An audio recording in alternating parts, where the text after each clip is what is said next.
The African elephant is the largest land mammal on Earth. Once widespread on the continent, their numbers have fallen from several million in the early 20th century to around 470,000 today. While conflict and loss of habitat have both had an impact on elephant numbers, the illegal ivory trade is the most urgent threat facing the survival of this species. Around 30,000 elephants are poached every year, their tusks supplying the ivory trade worth some $3 billion annually. Demand overwhelmingly comes from East Asia, with raw tusks selling for more than $1,000 per kilogram. China alone accounts for around 70% of demand. A ban introduced in 1989 by the UN Convention on International Trade in Endangered Species has helped some elephant populations to recover. As part of the fight against illegal ivory trafficking, in April 2016, Kenya destroyed more than 100 tons of stockpiled ivory, worth around $110 million in the largest burning on record.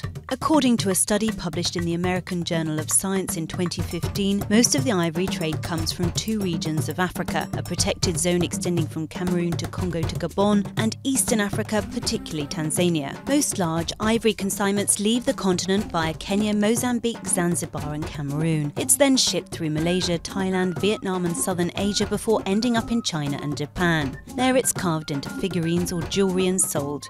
Despite increasingly high-tech efforts to track poachers and shipments, no widespread meaningful reductions been achieved, partly due to corruption, a lack of effective deterrence, funding and often ineffectual efforts by governments to enforce poaching bans.